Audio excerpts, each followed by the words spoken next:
Before the world sees your wins, your soul has to feel your work. It's the reps nobody applauds that produce the wins that do, all through a shifting of your identity into a dominator. This is all done in the dark every single day.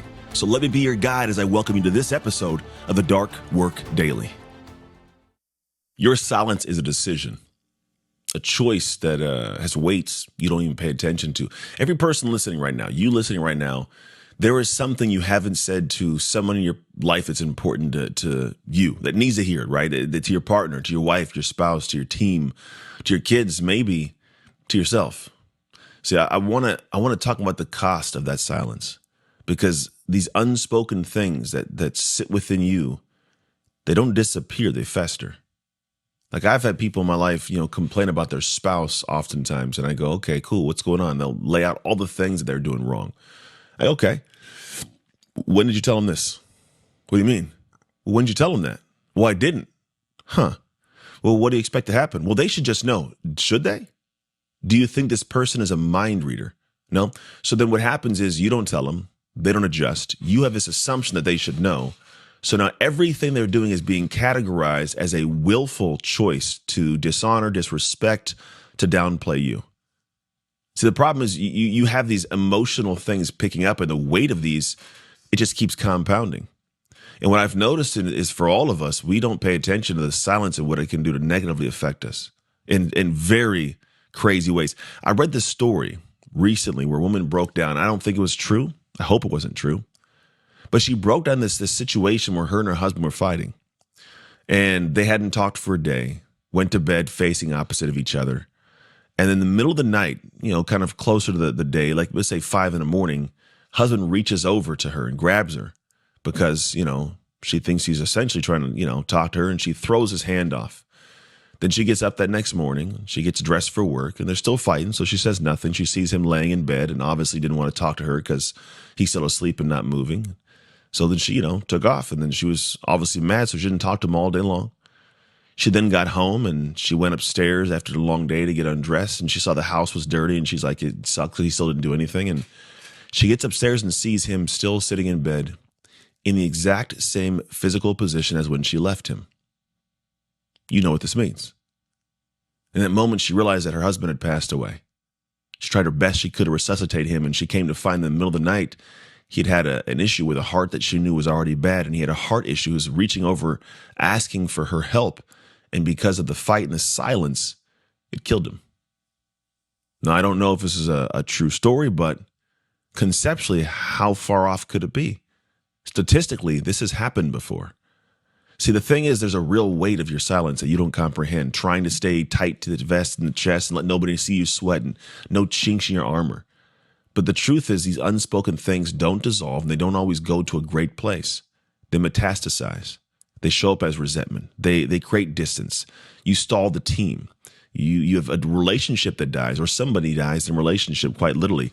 The body, honestly, it keeps score when the mouth stays shut. The body, the physical space, and the thing that you're experiencing, like this thing is, man, it's aware of when you have silence. And I know for me and my wife, there's a lot of times where we'll be at odds and we just decide not to talk to each other all day. The thing doesn't go away. It just gets bigger. They call it a pregnant pause. Like there's a space that just impregnates with more and more thoughts and resentment and anger and frustration. And the only thing that solves it is to dissipate, to poke a hole in the balloon, which is simply saying, can we talk? And then talking. That's what solves the problem. Every single time we've had one. But my kids, colleagues, relationship with clients, all these things can happen that aren't the greatest and the most fun, but I'm telling you, they can be rectified by speaking, by talking. Now, is it easy to do? No, it's never easy. I wish it was easier, but we're not taught this growing up, especially men. We're not taught how to do this. Like I have a son who, for some reason, a dude does not like to express himself. I, interestingly, am in a situation where I go, I am a living example of expression. I am overexpressing at times, possibly with him. I talk to him about how to be able to express himself. He has people he talks to that teach him and supposed to teach him how to express himself. The problem is he doesn't want to. He's choosing actively not to do the uncomfortable thing and to communicate. And the weird part is it causes him more friction. What he thinks he's avoiding, he's actually building up. He's making bigger than it needs to be because he won't express or talk or just communicate a frustration or a pain point or a thought, whatever it may be. He thinks it's cool to stay quiet and it'll just take care of itself. And I explain, it doesn't happen that way. Problems don't disappear because you don't talk about them. Problems get to play on their own now and make a mess. Like a little 5-year-old kid in the room with crayons and a white wall.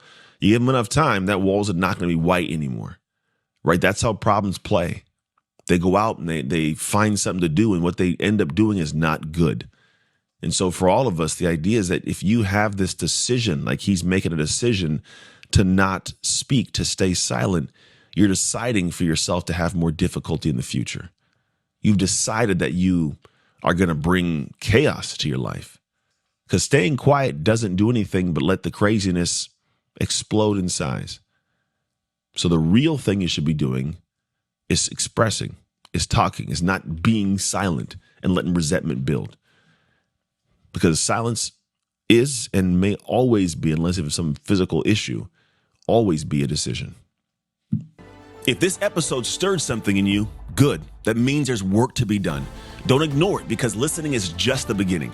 Because real change happens when you engage and you commit. So I invite you to join the Dark Work community inside the Dark Work app, which is where you communicate with amazing people on the same journey as you. You can find it on the App Store and the Google Play Store right now. Step into the conversations that sharpen your habits, strengthen your identity, and keep you locked in to the Dark Work.